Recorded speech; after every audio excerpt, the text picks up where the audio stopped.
All right, I think we are live now, so let some people get joined here, and we'll get going on this. If you are brand new, I'm just going to explain this again. I do every week. If you're brand new to the live broadcast, this is just kind of an Ask Me Anything session. So I just let the chat kind of dictate how the video goes, and basically I just do my best to get the questions that come up, the comments that come up answered in the chat. So if you are new, or excuse me, if you are chatting, I'm trying to do two things at one time. Get this all set up so I can start chatting with people.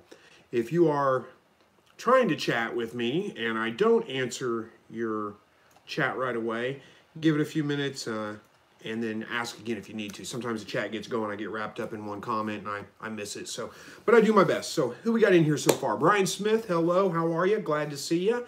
Hopefully your night is going well. And who's this? Christian Acevedo. Hopefully I got that right again. Hey to you. Good to see you. Glad you made it back. I think I've got a light that's about to fall over, so who knows? We maybe get to see a blooper right here on camera tonight. All right, Rebecca.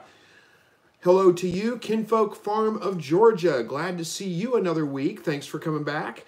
Ben Smith, I'm doing great. Thanks for asking. Hopefully you're doing well too. And Shane Dawson's here too. Hello to you. Hope everybody's having a great week. It's been a busy, hectic, crazy week for me, but managed to carve out some time tonight to come and hang out with you guys. So thank you guys for taking your time to hang out with me too. I appreciate that. Let's see. I had some updates. Oh, Fall Garden. I don't know if you guys saw the video. You know, got the Fall Garden planted. Doesn't look like it's going to do too well. We had a cold front come through. After all, we may very well get our first frost by the end of the week. 85 degrees last week. And it was 42 when I woke up this morning. So just a sudden change in temperature. And that's probably not the biggest reason, though. We just had like a week of rain. I mean, it just rained nonstop for a week. Not nonstop, but off and on pretty much for a week. And the slugs came out, and it looks like they destroyed a majority of the things I planted. We'll see. I don't know. Who knows? Who else is here? Francisco Romani. There we go. Hello to you. He says hi to everyone. Francisco, I think that's a guy's name, isn't it? Yeah. Jose, hello to you. Ben Smith says, have you had any more hatches in your incubator?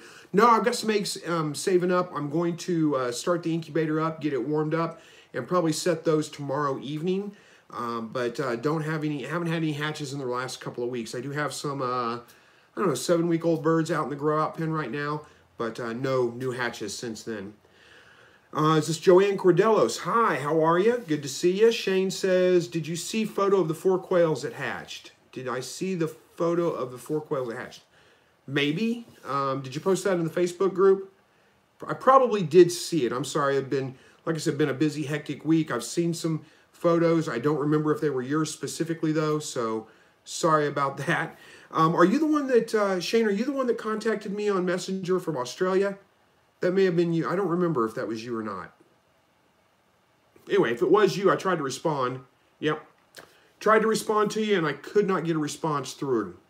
For some reason, it was like, it just kept saying, you're not allowed to do this. I don't know why it would say that. It's my Facebook Messenger. Don't know why.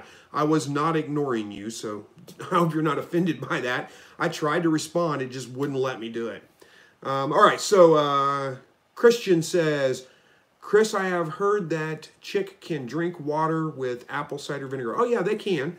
Yeah, you can definitely put some apple cider vinegar in your water. There's a lot of people out there that believe that it's like a really beneficial thing. There are some benefits to it.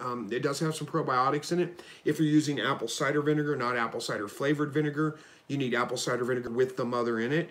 There are probiotics in that. Now, how much of it, you know, it's not like a magic, you know, like people, I mean, if you read the claims out there, it's like some incredible tonic that's going to cure all kinds of illnesses. It's not that magical. It does have some health benefits for the birds, but how much? I'm iffy on. I don't know that I'm convinced that much on it. But it's not going to hurt them any. So yeah, feel free. Go ahead. All right. Rebecca says, I keep my quail in my garage. It can get pretty cold in the winter here in Chicago. I don't think I need to do much of anything to keep them warm. Is that correct? Yep, absolutely correct, Rebecca.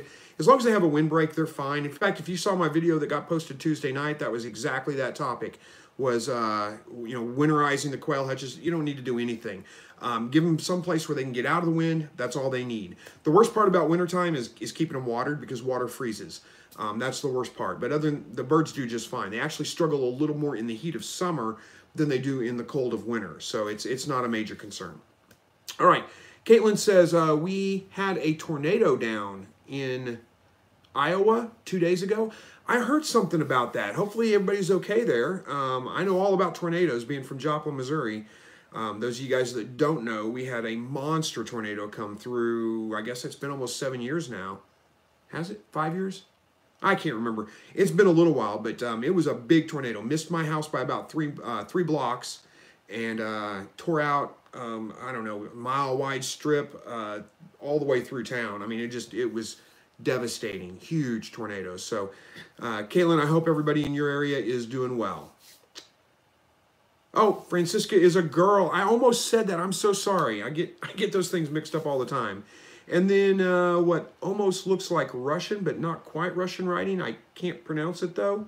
So I'm not going to even try with that. It says, hello, Chris. Sorry for asking, but could you please tell me how many days does it take for a female rabbit to deliver her babies? Thanks in advance. First of all, don't apologize for asking. That's what this video is for. That's what this time is for. You guys to ask me questions. I do my best to answer them. I can't promise I'll answer everything. But I will do my best to answer those questions for you. Yeah, a rabbit, typically it takes about 30 days for a rabbit, almost on the dot, almost every time. You might go as far as 35 days, but or 28 days, but usually it's 30 days. From the time that they get pregnant to the time they deliver is right about 30 days. A good way to tell is take a handful of straw out there whenever you're starting to get close to that 30 day, maybe around day 24, 25.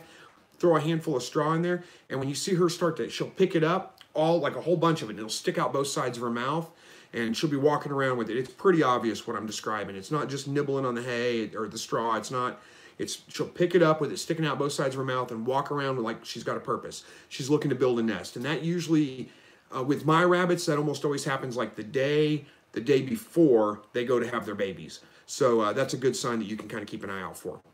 All right. Penny says, hey, Chris, how you doing? I'm doing very well. Thank you very much. Hope you are too. And Kelly says, hello. Hello to you, Kelly Bays. There we go.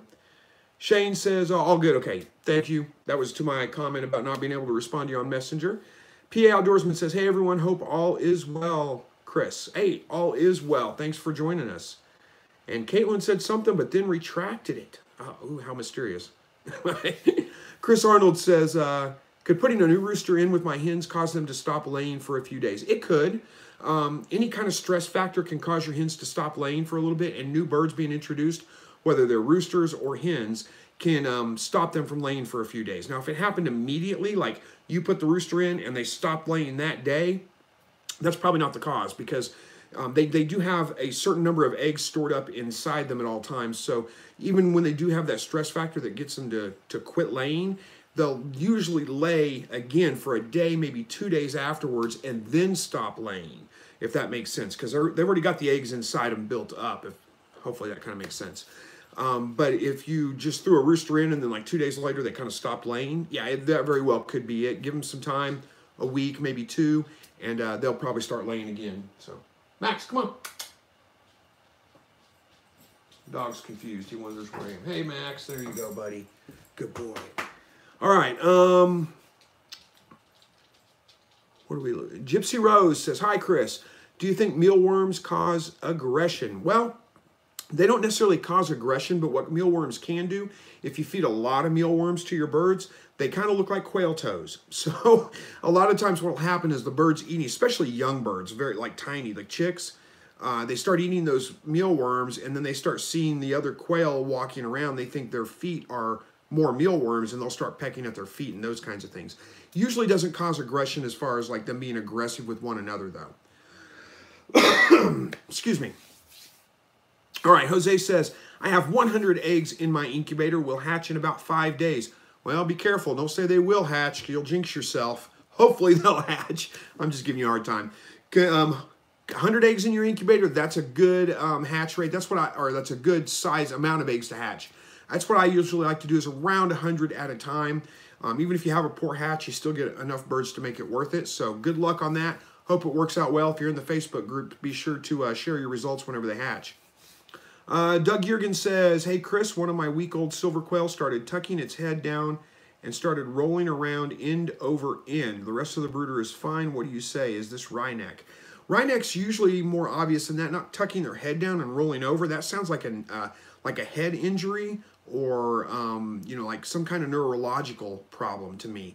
It's kind of hard to say for sure. Redneck is usually they'll have their head all tilted and they're like almost like they're looking up at the sky. Now they might, you know, tilt it down or something, but it's always going to be like that sideways. You guys can make fun of me for, you know, mimicking a quail with Redneck, but that's usually what you're seeing with Redneck. And it could be any number of things. It could be, like I said, neurological, like some kind of injury. It could be that, let's see, how old are they? Week old. Week old, it would be rare that it would be other, I mean, it could be like a temperature-related thing.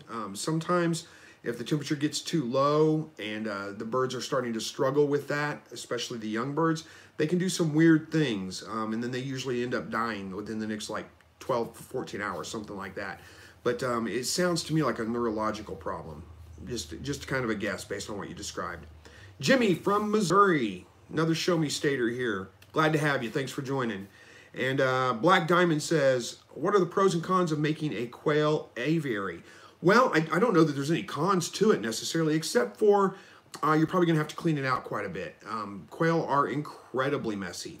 So it's going to get, unless it's huge and you only have like one bird every like 10 square feet or something, it's going to get quite a bit of filth built up in it on a pretty quick. It's not going to take very long for that to happen. That would be the only con I could think of that, is having to clean it out on a regular basis. Other than that, though, I can't think of any cons. Maybe having to find eggs. Maybe a little tricky to find eggs, depending on what you've got for bedding or, you know, the floor of the aviary. But the pros, I mean, quail are probably pretty happy on the ground. Gives them some room to explore, get out, eat some bugs, some of the, you know, the weeds, the vegetables that grow in there, or vegetation, I should say, that grows in there. So it's probably a good thing. I would have an aviary if I had, I mean, first of all, if I had the money right now, because, you know, building one of those can be pretty expensive. But if I could get a big enough area and make it walk in, I don't want an aviary where I have to bend over to get inside of it and crawl on my hands and knees and the muck and the mire and all that kind of stuff. The only other thing I can think of as a con is they might be slightly more susceptible to parasites. That depends highly on where you live and how prevalent those are in the soil. But most parasites come from the soil, and having contact with the ground would make them more susceptible to them. And also maybe more susceptible to predators, especially things like raccoon, possum, that kind of stuff. Or skunks even, coyotes. I mean, everything eats quail. So that's the only cons I can think of that. But heck, go for it. Try it out. See how it works. Sneak a drink in here. All right. Where are we at here? Oh, your name is Greek. Okay. Still can't pronounce your name. I don't know those letters. I don't know how to pronounce those letters. So, sorry I can't do that, but thanks for letting me know it's Greek. I wasn't sure what language it was. All right, Gypsy Rose says, I got Redneck in a chick that appeared to be in the shell too long. That can happen. Like it ran out of room. Its little head was malformed as well. Yeah, that sounds like a birth defect of some kind, which could be temperature related. Incubating at too low or even too high of a temperature can cause some of those problems too. Robert Burleson says, got our incubator 3 days ago and setting 300 eggs on Saturday. Wow, way to go. That must be a big incubator. Hopefully you have a good hatch rate out of that. Caitlin Amos says, my rabbits haven't been bred in a little while. One of my New Zealand had a miscarriage, and the others didn't have any, but did build a nest. Do you think they will ever have more babies? Yeah, probably so. Depending on where you live, it may be that your buck went sterile a little bit during the summer. It's not uncommon when temperatures get above about 80 degrees that bucks will go sterile for a certain amount of time. So it may have been successful breeding or what looked like successful breeding, but the buck was sterile, so that's why they didn't have any babies. I'm guessing that they probably will. Try again, you'll probably be fine.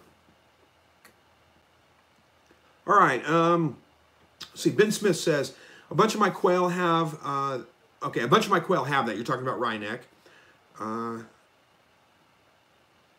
Okay, wait a minute, let me read this again. A bunch of my quail have coryza, I think. I think my chickens gave to my quail. What should I do? Should I call out these birds? Coriza. I'm not familiar with that. Give me a second here. Let me see what I can look up.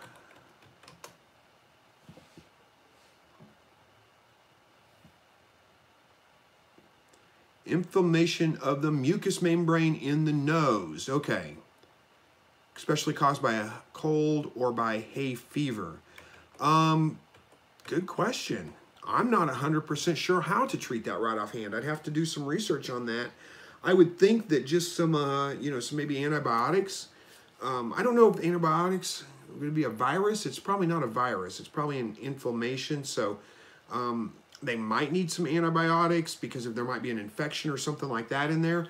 Electrolytes would probably be a good solution. If there's anything real dusty, like if you've got them on a really dusty bedding, you might try to eliminate that. Those would be things. Now, if it's passed from your chickens, then it may be some kind of viral thing, and that may be something that you may not be able to do much about, but just try to keep them energized, electrolytes and those kinds of things to some vitamins and stuff to boost their immune system a little bit and help them fight it off.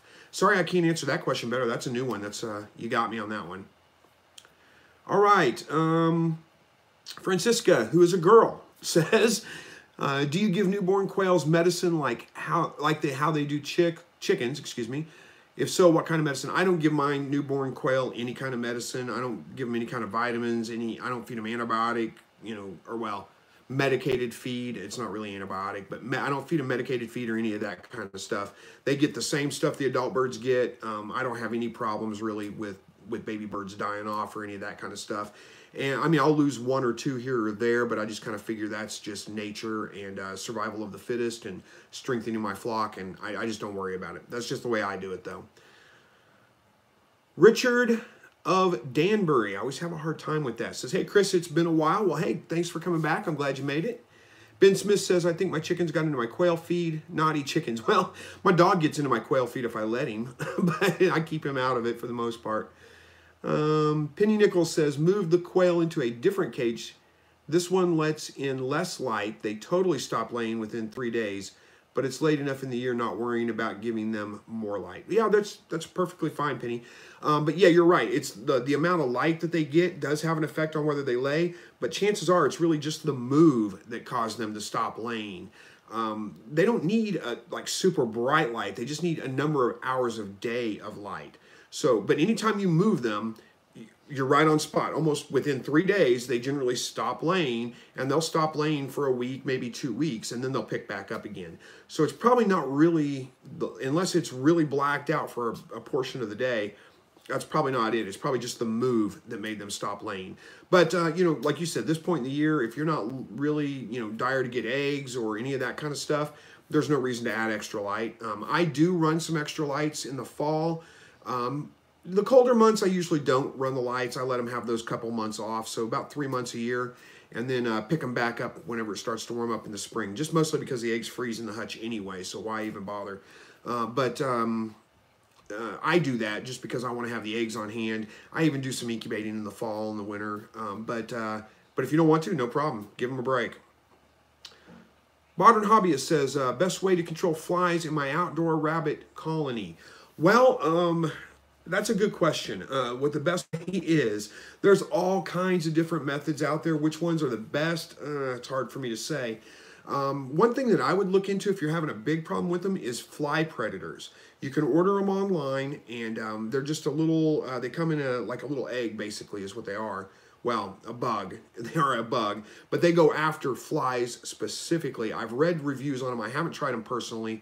But people give them fantastic reviews that they really, really work well. Other than that, you're looking at fly traps or fly tape or those kinds of things. Or just, you can sprinkle a bunch of lime on your rabbit manure and stuff, and that will keep the flies down, but you're going to have to do that over and over and over again. The other option is just, clean it up every day, and that will keep them from gathering. I'm kind of lucky. I typically get black soldier fly larvae in my quail hutches underneath them in the dropping piles down there. That seems to keep the flies down a lot, but that's just a luck thing. They just come. They just show up. I don't do anything special to get them there. All right. Where are we at here? Best way to control fleet. I've got that one already. Richard says, at what age can you begin to breed females? I have a hen that's 4 weeks old at the moment. Usually they'll start breeding, you're talking about quail, I'm assuming. Usually they'll start breeding 6, 8 to 12 weeks. It varies a little bit in there. Once the roosters start crowing, they usually start crowing about a week before the hens really are ready to be bred. But there's no, you don't have to worry about like introducing them at a certain point or keeping them separate. Just, you can leave them all together. They'll start breeding when it's time for them to start breeding. But usually that's about, probably 8 weeks is about the average. Maybe some will go a week or two early. Some will go a week or two later than that. But that's pretty close to the average. All right. Modern Hobbyist talking about fly control system. Trying rosemary, spraying soapy water, and natural fungicides. Well, that might work. I don't know. I haven't tried rosemary for fly control. I don't know how much it would have, how much of an effect it would have on them or not. But try it out. If it works, let us know. Walt says, I am not on a bus today. Well, I thought it was saying I'm on a bus. I just got used to reading that and almost read it that way. So you're not on the bus today. You're joining us and you have time to hang out and chat for a while. Thanks for spending your time with us. Onyx says, good evening to all. Well, good evening to you too. Gypsy Rose says, Chris, I just want to thank you for all your help in the YouTube videos you have and continue to be most helpful. Well, thank you so much for the kind comments. I appreciate that. I'm glad that you find my videos helpful. That is my goal, is to help you guys out. People help me out whenever I need it, so I want to help everybody else out whenever I'm able to do that. And I am glad that you find the videos helpful. All right, Modern Hobbyist says, Keros gar ega. Oh, what is that? Keros gar egas? I don't know what that means. It's a question, too. I'm sorry, I don't know what that means. Caitlin says, thank you. That helped a lot. No problem. You are absolutely welcome. Caitlin says, oh, and I pronounced the last name right. Most people can't. I'm not sure. That doesn't look like that hard of a last name, but I'm glad I got it right. Who knows? I could have got it wrong. Easily got it wrong. All right. Robin Real Truth's here. Hello to you. Luke Stallworth says, are rabbits at auctions more expensive than Craigslist? And are quail at auctions more expensive than Craigslist? That depends on the auction you go to. They can run higher. I can't answer that question because I think that varies highly with what your market like is there. I mean, all kinds of things factor into that. Not only that, but, is there something special about the rabbit? Pedigree rabbits go for a little more than like meat mutts. And purebred rabbits tend to go for a little more than mixed breed rabbits. It depends on who's selling your area. I mean, it's hard to say. I really can't answer that question. All right, Stephanie says, thanks for your videos. My rabbit water system idea I got from you also did that delicious rabbit pasta. Oh, nice. I'm glad that you like that. That's one of my favorites. That's a really good one. Well, see, we did a rabbit. I did a rabbit this week. I didn't film video on it. I should have. We made rabbit enchiladas, and they were pretty good. They weren't great. I missed something. I can't figure out what I missed, but I'll do it again at some point and make them better. Tom McCoy says, hello, Chris. I clean my gravity feed water bucket once a week and the half cups every other day. How often should I flush out or clean the clear tubing? Tom. Oh, okay. You clean your gravity feed water bucket once a week, the cups every other day. How often do you need to clear out the tubing? You do a lot more than I do. I clean mine out like at the end of the season, and that's it. Like whenever I take it down for the winter, that's when I clean it out. The rest of the time I don't. Unless, I should say I clean the cups out sometimes, but that's only if like every once in a while you get a bird that wants to stand on the cups, and when they stand on the cups, they get them pretty filthy. If that happens, I go ahead and clean them out, but that's pretty much it. I don't mess with cleaning them up until the end of the season when I take them down and store them. Then they all get cleaned up real good. And as far as cleaning the tubing, I don't really do much to clean the tubing. I flush it out, and that's about it. I don't panic about algae forming in the tubing. I know lots of people kind of freak out about that, but to me, it's not a big deal. Rabbits and animals in general, my dog would much prefer to go out and lick water off the deck with all the mold and the mildew and all that kind of stuff on there after a rain than he would to come in and drink out of his water bowl in the house. Don't know why, but he would. And, you know, most animals I've seen, they don't have any problems drinking that stuff. Never had a problem. It's never caused any health issues with any of my animals, so I just don't worry about it. All right. Samuel's here from Powell, Missouri. What a great place. I love Powell. Backyard Homesteader says, I've got some quail eggs. Uh-oh, I'm losing battery power. Got 20%. Give me one moment, guys. Let me switch power ports. I got the phone plugged in, but it is not charging for some reason, or not keeping up. Let's hope that we don't lose power on the phone. I didn't get it charged up today. Had the, usually I carry a charging cable in the truck. Oh wait, there, that may be the problem. I wonder if that was the problem to begin with. Let me try this again. Sorry, technical difficulties here. All right, anyway, usually what I was going to say is usually I carry a charging cable in the truck. My charging cable broke, so I haven't been able to charge my phone. Usually I just plug it in as soon as I get in the truck, and everywhere I drive it's charging all the time. But my charging cable broke, so I had to order new ones, and they just came in today. So I came into this video shooting on my phone with 47% battery life, but I did plug it in. Who knows? We'll see. Hopefully it holds up. All right, where are we at here? Backyard Homesteader says, I've got some quail eggs in the incubator right now. I've got 12 eggs, and I've seen 9 eggs with veins, and I hope that I get 9. They should be hatching this weekend. Fantastic. Good luck with your hatch. I hope you get all 12 of them. Quail eggs are incredibly difficult to candle, so sometimes you may not think there's anything in there, and there actually is. So good luck with that. I hope it works out well. Black Diamond says, where did you buy your quail eggs, and where do you buy your quail eggs? What? Where did you buy your quail eggs, or where do you buy your quail eggs? Oh, okay. Let's see. The birds I've got right now came from Kansas City Quail Farms. I highly recommend them if you're in the market for buying eggs. Great guy, great bloodlines. They're all JMF farms, James Murray Farms. There we go, bloodlines.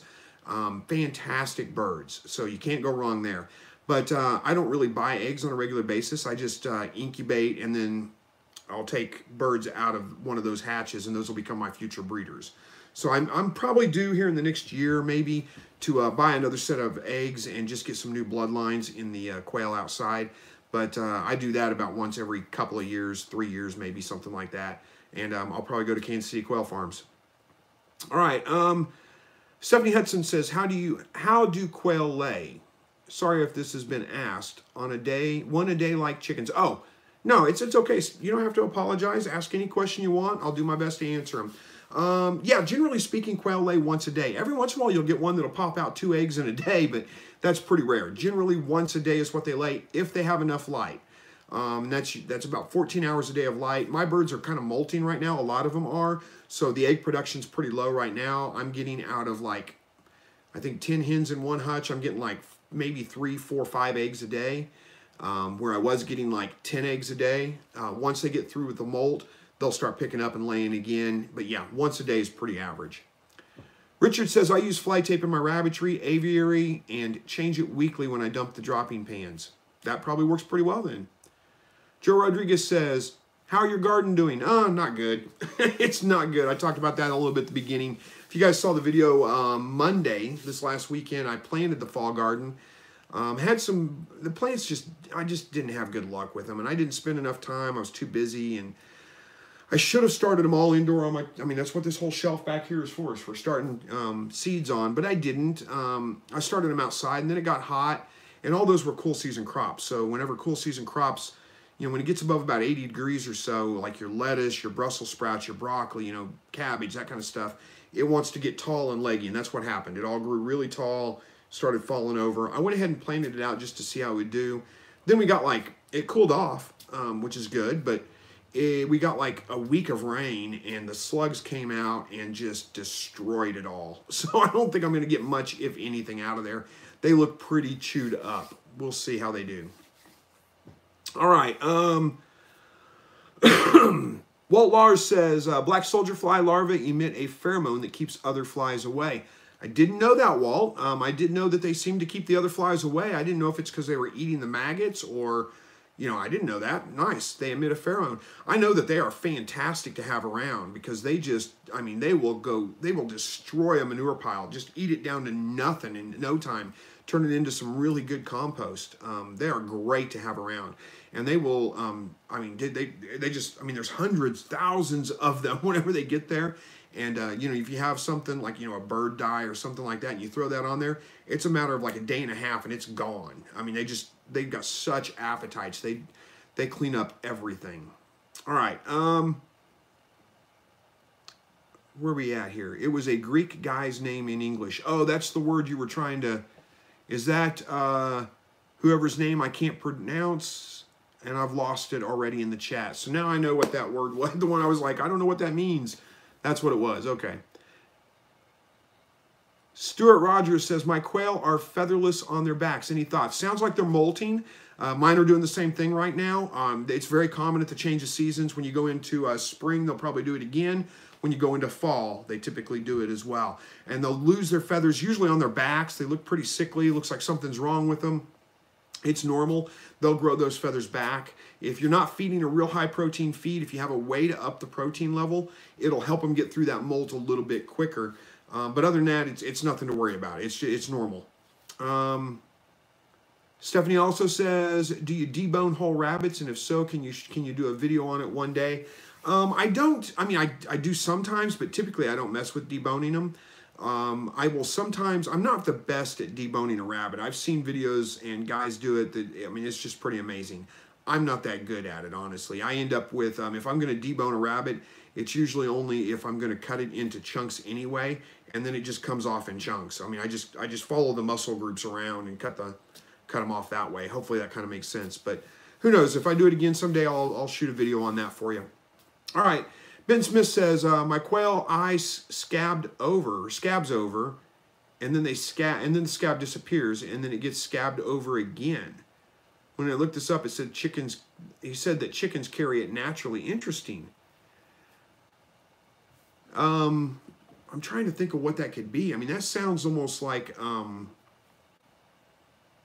I can't think of the name. Oh, well, regardless, I really don't know what's causing that for sure, and I'm not sure how to treat that. I don't know what to tell you with that one, Ben Smith. I'm sorry, you got me stumped there. Maybe somebody else in the chat will have heard of that and be able to talk through that. I've never had that problem. All right, Gypsy Rose says, enchiladas, did you add cumin? I did add cumin, yes. Let's see, I put, there's enchilada sauce, there was cumin, there was some garlic, onion. What else did I put in there? I didn't go overboard with it because I've got a picky eater in the house, and you know, if he even knew there was onion in there, he probably wouldn't have eaten it. I got to say this quiet so he didn't know. But lots of cheese, of course, and rolled them up. They were okay. They weren't great. I did use a canned enchilada sauce, so maybe that was it. I don't know. Me personally, I would like to have thrown some habaneros in there and a little bit of oregano. My wife doesn't really like oregano, so that was kind of out. So who knows? We'll try it again sometime to see. Luke Stallworth says, how much should a female mix or full-bred red rabbit cost? Again, highly depending on your area. Around here, a mixed breed rabbit, you can usually get them for $10.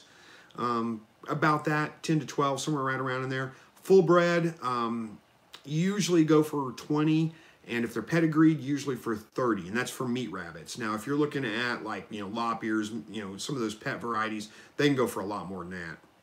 But that's typical around here. But again, you're just going to have to check your area, see what the market's like. If there's a lot of demand but not many producers, the prices are going to be higher. It's just the way it is. All right. The scabs over their eyes is the coryza you were talking about. Coryza. I don't know how to pronounce that word exactly. Okay, so that's the inflammation of the mucous membranes that pass on. That sounds like it's got to be some kind of virus thing, like maybe a like a herpes type related virus or something. I know that sounds horrible, but like like cold sores, that kind of thing. That if it's a reoccurring thing that gets scabs over their eyes and then they fall off and then they come back and then they fall off. Maybe chronic. I don't know. I'm sorry, man. I can't answer that one for you. Shane Dawson says, have to go, Chris. Thanks for the videos. Bye, all. Thanks, Shane, for spending some time with us. Appreciate it. You have a good night. Stephanie Hudson, how are we doing on time here? Yeah, we got plenty of time. Stephanie Hudson says, Luke, my meat mutts were, did I miss something? Oh, you're talking about price. Luke, my meat mutts were 10 to 15. My pedigree rabbits, 65 to 85. Depends really on location and quality. And you're right about that, Stephanie. I know that there were some, I mean, it depends, you're right. It depends on the location. It depends on quality too. If you've got, really good bloodlines, like, show winning, bloodlines, they're going to demand a higher premium. And I have seen some that go as high as $100. But, it just depends a lot of things. Joe Fleischman says, I spread my rabbit manure on the lawn with a broadcast spreader. What can I do with the liquid pee? Just let it drain into the ground. That's what I would do. I mean, I don't, it's a good compost starter. So if you've got a compost pile, pour it on your compost pile. It'll help get it kind of kicked off and get it going. But there's no reason you have to separate it from everything. It can be, I throw my rabbit manure on my garden mostly. It's used as fertilizer, and the urine just goes with it. I don't separate it out or anything. Marissa says, yep, once a day on the quail laying eggs. Gypsy Rose says, instead of candling, do you recommend floating the eggs to check for movement? I've seen a lot of people do that. I don't personally think that's a great idea. And the biggest reason is it's going to be very difficult for you to get the water temperature up to the same as the incubator temperature, up to 100 degrees basically, and keep it there while you float test the eggs. So there's going to be some kind of shock factor when they go into the water. And I think that's probably pretty dangerous for the birds. I don't even usually candle my eggs, honestly. They just go into lockdown, and whatever hatches, hatches. I mean, they're only in lockdown for a couple of days. It's not that big a deal. And I usually don't have any problems with them. All right. Walt says, what size drill bits do you use for drilling the holes in PVC pipes for the water cups? Good question, Walt. I don't actually drill holes. I buy the tees. They're it's just a PVC tee that's already got the what is it? A female end that comes off of it. So it's like a tee with a female end that comes off, and then you just screw the water cup in there. You can drill the holes in them. I want to say is it a 1/8 inch drill bit? That seems awful small, actually. It wouldn't be 1/8, would it? I don't remember. I've seen people do it. I just don't know what size it is. But no, I just buy the tees. They're cheap enough, and it's way easier for me. That's just my opinion. All right. Ben Smith says, on another note, the quail that I hatched out from Kansas City Quail Farms are great. It is great that they are in the middle of the country, so their eggs don't have to ship for too long.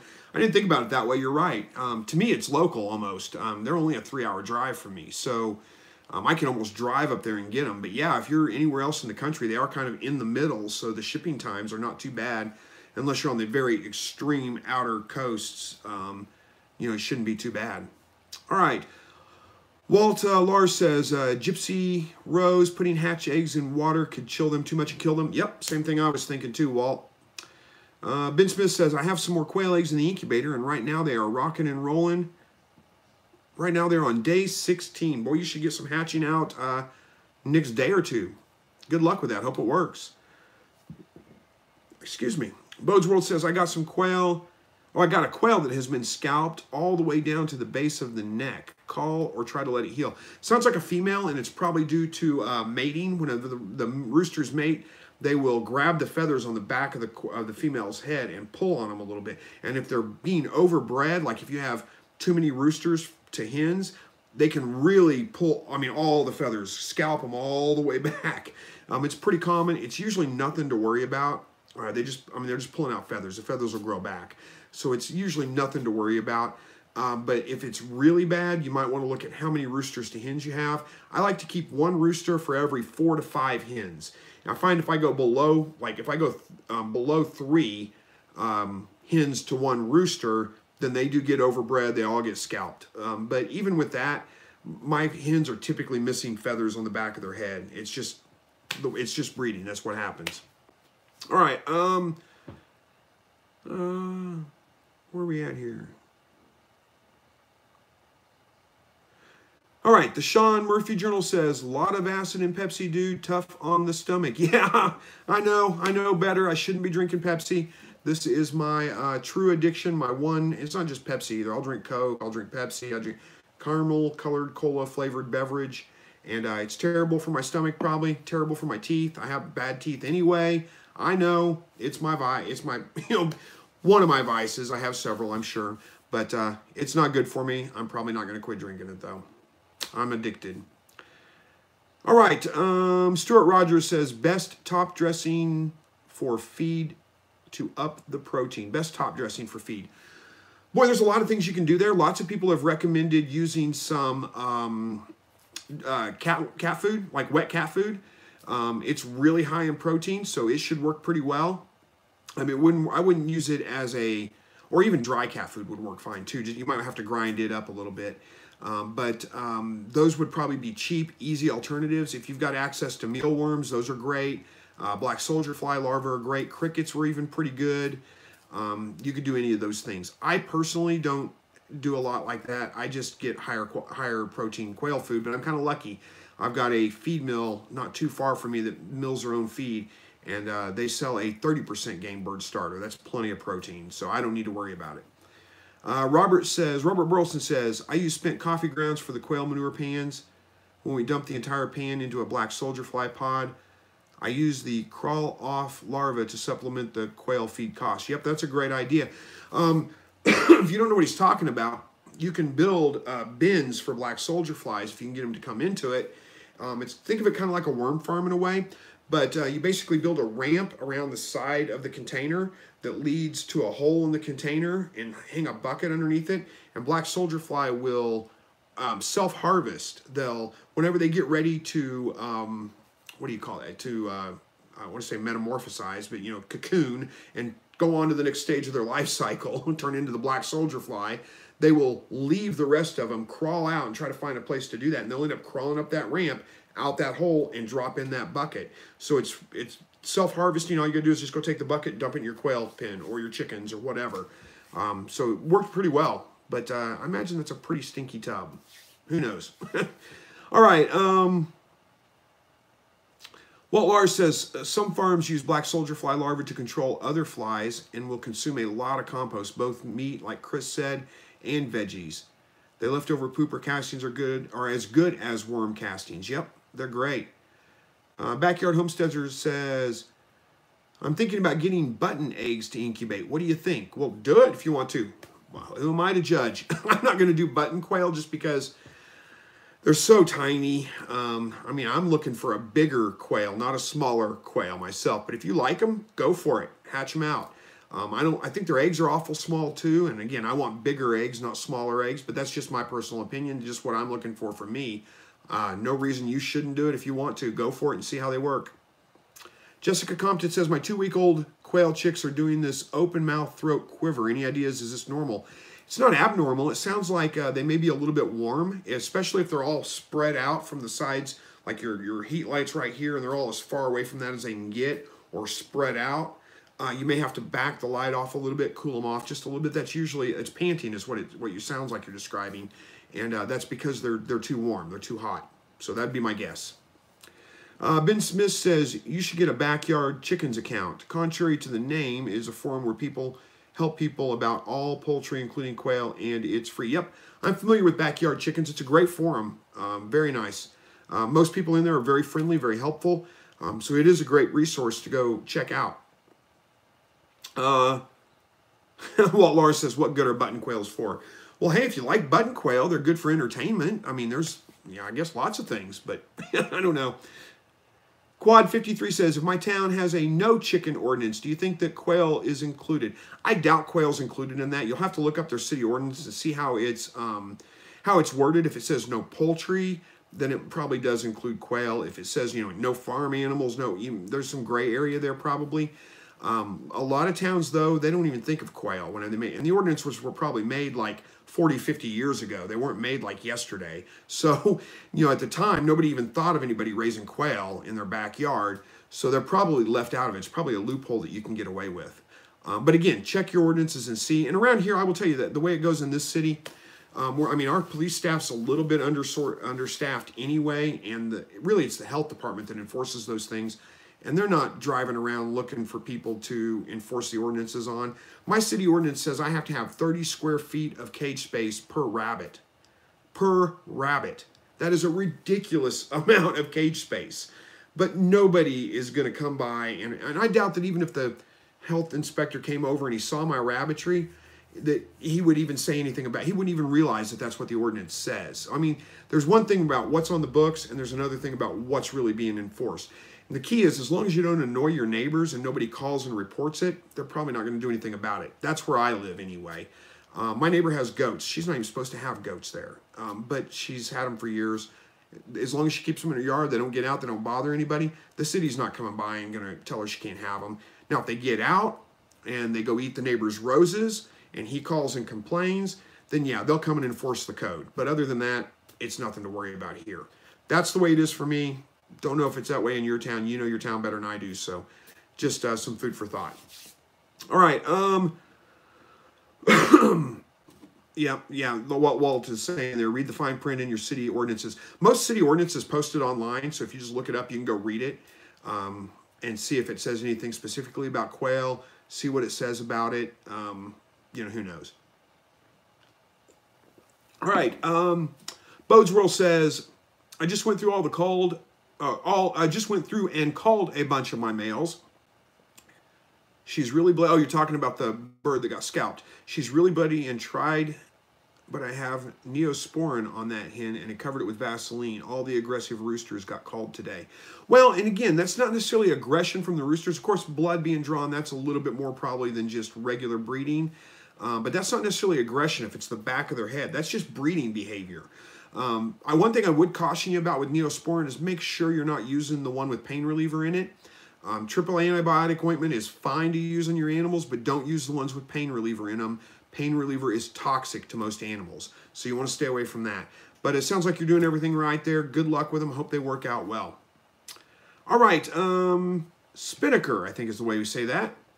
Hey, Chris, can I try breeding my rabbits after dusk? Yeah, try it. Go for it. See how it works. I don't see why it wouldn't work. I think it would work. I usually breed mine in the morning, but that's just because it works out better for my schedule. But yeah, I don't see any reason why they wouldn't breed after dusk.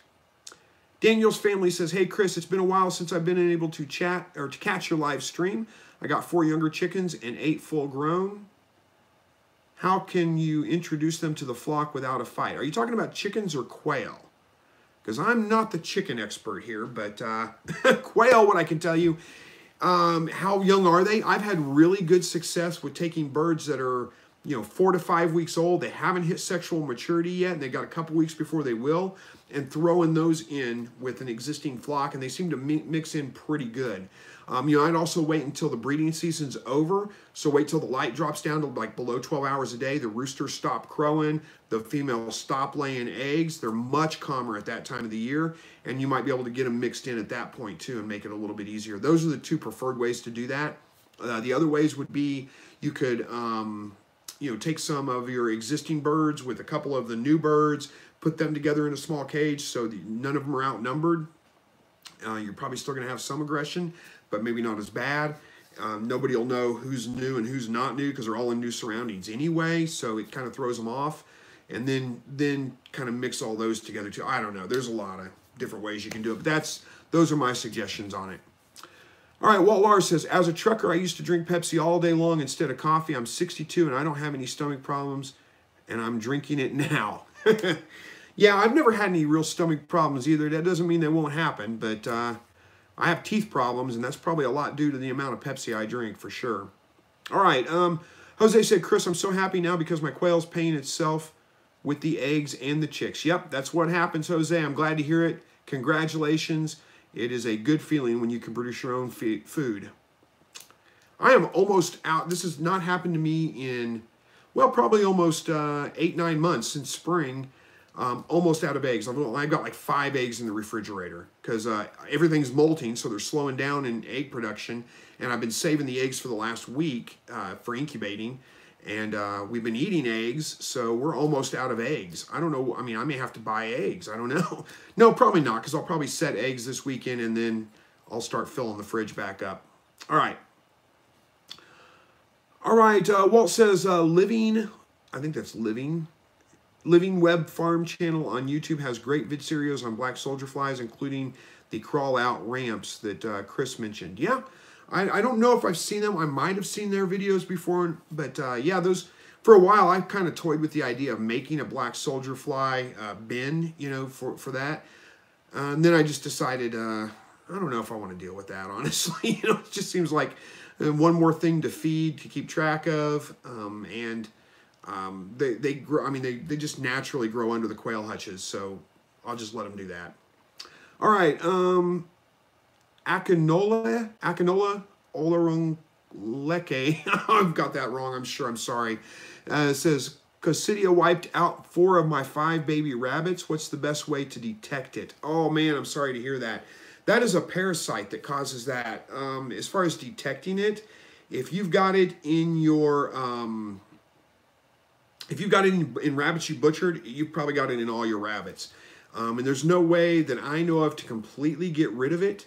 There are ways to kind of control it, but boy, that's a tough one. Sorry to hear that.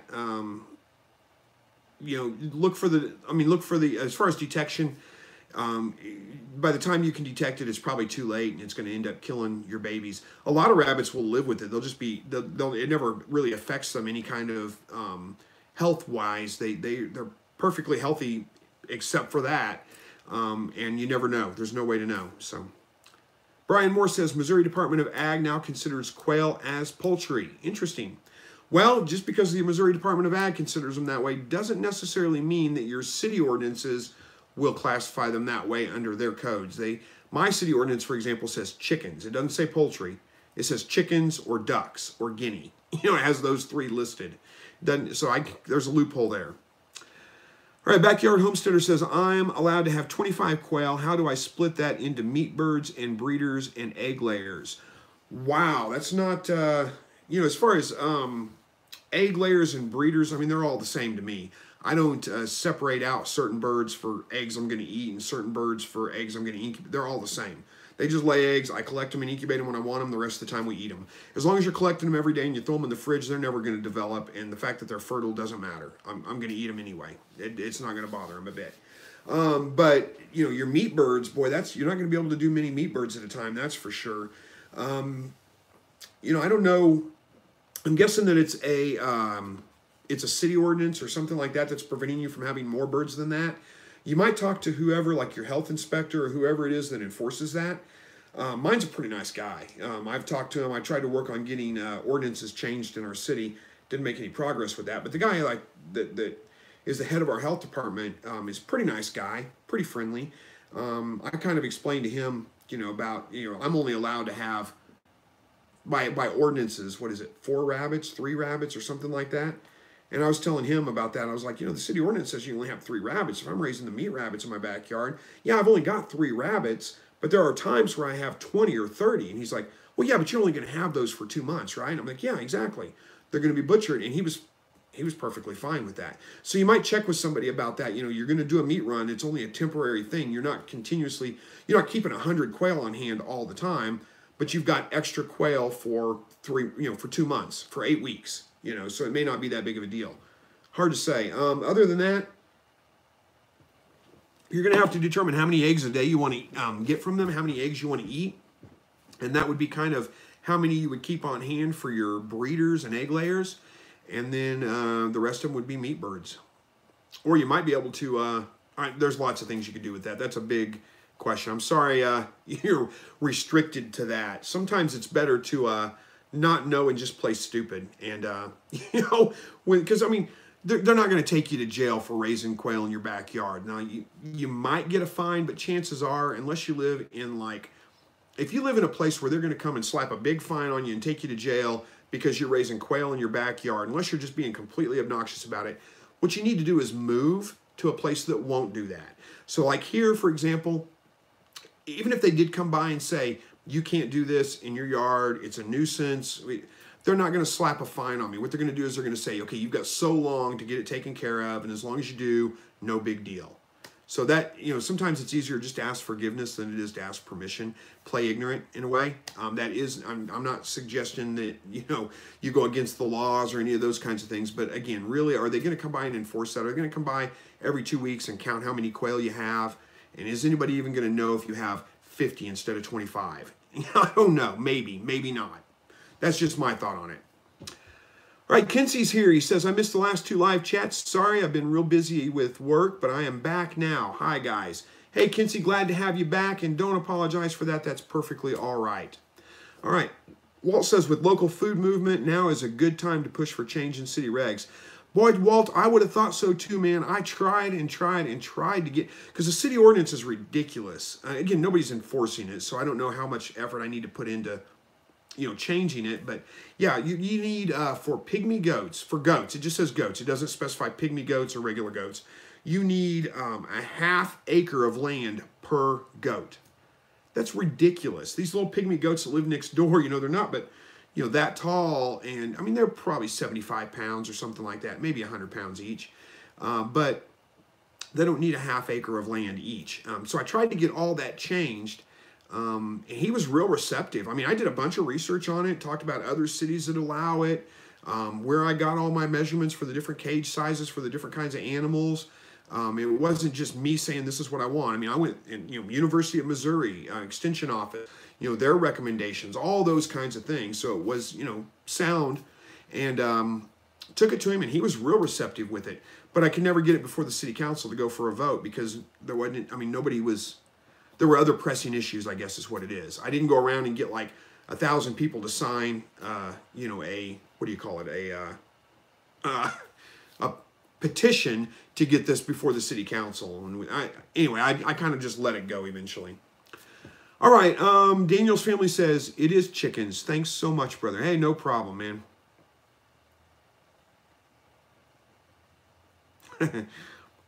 Kinsey says, it's okay to breed sisters and brothers. Kinsey, I'm not sure what you're talking about, but generally speaking, no. It's not a good idea to breed brothers and sisters. Now, if you're talking about in quail, how are you going to know which ones are brothers and sisters? And I've never had a problem with deformities or any of those kinds of things happening. I do bring new blood in every couple of years, though, but I don't think that's a huge issue. If you're talking about rabbits, definitely don't breed brother and sister. You can breed mother to son, son to daughter. There is some benefit in that. If you've got good bloodlines, it will strengthen some of those good traits. It could also accentuate some of the bad traits, but it's usually a little bit over time. But brother, sister, bad idea. Ben Smith says, I have a funny story. Sorry, I had to check the time. Funny story about my rooster. I was showing off my rooster. I tossed the rooster up. He flapped to the ground. Then a hawk came swooping in. The rooster outducked the hawk by 1/8 of an inch. That reminds me, I feel so bad about laughing about this, but it is one of the funniest things I have seen on video in a long time. And you guys may have seen this too. There's a video out there somewhere about, and you could probably look it up and watch it. This family had this little baby rabbit that they had rescued or something, probably they took it from the nest thinking it had been abandoned or whatever, but they meant well. They were, raising it up, and they had this little girl with them. I think it was a little girl, young girl, and they're going to release this rabbit into the wild, back out and let it go. And they're talking, here, we're going to let him go. He's going to go back to his home. And, they're getting all excited about it, and they're filming this, it's a big deal for him. And they let this bunny go, and he goes hopping off. Look, he's hopping off. And he goes hopping off through the yard. They're in town. And he gets out between, like, the houses and stuff, and this hawk swoops down and just snatches him up, flies off with him. And they're just total look of shock. And I don't know why it makes me laugh, but it is, city folk, I guess, is what you would say there. They had just, you could tell they were totally shocked by it. They had no idea that was going to happen. They were just, couldn't have imagined that in their wildest dreams. It was pretty funny. Then there was another one of, was a school doing a butterfly release. They had hatched these butterflies, like from cocoon. There was like a couple of butterflies. I don't know how many there were. But it was like a school class project. They had, watched them from a caterpillar to a cocoon, turned into a butterfly, and now they're taking them out to release them, and they open the jar up, and it's fluttering out there, and right down in the middle of all these kids, this bird comes down and grabs that butterfly out of the air, snatches it up and eats it. Maybe that's a sick sense of humor, but I don't know. Those are funny to me. All right, sorry, I'll get back to the chat now. All right, Walt says, brothers and sisters are okay, grandparents and grandchildren,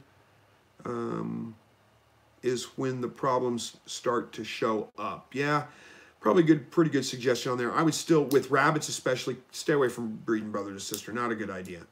Darwin Salguero says, I incubated some jumbos out of 20, 4 developed and even cracked the egg but didn't hatch. The rest that hatched, 3 died out of nowhere at 2 days old. Man, I'm sorry to hear that, Darwin. Check your incubator temperature. That's usually the problem when you have a poor hatch rate like that, is the incubator temperature is either reading a little too low, a little too high. You need to get some like calibrated thermometers and check it and see. That's usually the problem. It could be that your humidity level's a little too high as well, and they could be drowning in the eggs before they get to hatch. Or if you're opening the incubator during lockdown and they've already pipped the shell, and when you open the incubator, the rush of cold air in there, or fresh air, I should say, will sometimes kind of shrink wrap them in their egg, and they'll never be able to hatch out of their egg. The other thing is if you're putting too much calcium in their diet, and not leaving it like free choice, but mixing it in with their feed. If they get too much calcium, it makes the eggshells really hard. Chicks can have a hard time hatching that way. So there could be a number of things. Easiest thing, start with your incubator temperature. Check that. That's usually the problem. Once you get that corrected, that'll usually fix it. I hope that helps a little bit. Getting pretty late. I got to close this out here pretty quick. Let's see if I can get 1 or 2 more little comments answered here. Walt says, some states allow up to 3,000 birds before the state level regs kick in. Yep, good point, Walt. Yeah, as long as you don't go too big, you don't have to worry about the state level regs. Jessica Compton says, is there a correlation between egg size and adult bird size? I'm not sure that there is. I've never really studied it. I have no idea when my eggs hatch, which eggs hatch which bird came from which egg. So there's no way for me to follow those through all the way up to adult and see. I know some people that think it probably does, but I don't know if there is or not. Walt says most regulations as to how many birds or animals you have is how many adults you have. Good point, Walt. That's true. And you call pygmy goats horned dogs, huh? Yeah, that's funny. I'll tell you what, they are way less annoying than the neighbor's dog, 2 houses down the road, 3 houses down the road, sorry.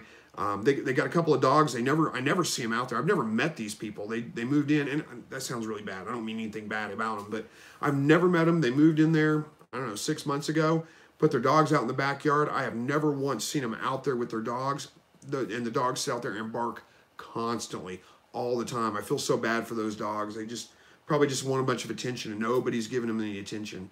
Anyway, Penny Nichols says, it's one of my favorite sayings. I would rather ask forgiveness than permission. Well, I don't apply that to everything, Penny, but for some things in life, it is true. Robin Real Truth says, okay, you said rabbit son to daughter is okay. Did I get that correct? I say rabbit son to daughter is not okay. Walt's saying it's okay. I would avoid it with rabbits. Wait, son to daughter. No, father to daughter. I may have said son to daughter. That's not what I meant. Brother, sister, don't do it. Father, daughter is okay. Mother, son is okay. Hopefully that makes sense. All right. Marshfield, Missouri, huh? You watched an American kestrel fly down and grab a squirrel a few feet away. It was pretty cool. Nice. That would be cool to see. Probably can do without a few squirrels. I know I am overrun with them. I'm going to try to get out and do some squirrel hunting this weekend. I don't know if I'll get it done. If I do, I'll take the camera with me and film, because I'm trying to get my wife to go with me. She's never been. She's wanted to go. So this will be a lot of fun if we get out there and get that done. Anyway, I got to wrap this up, guys. Getting late. I've been on here just a little more than an hour. Thank you all for joining me. Appreciate you coming back. Every week we do this video. And God bless each and every one of you. We will see you guys next week. Have a great weekend. Tomorrow's Friday, thank goodness. And, oh, I got somebody wanting the Catholic Empire of the Universe. Hey, read mine, please. There you go. Read it for you. All right. God bless you guys. Have a great weekend. We will see you guys next week. Take care.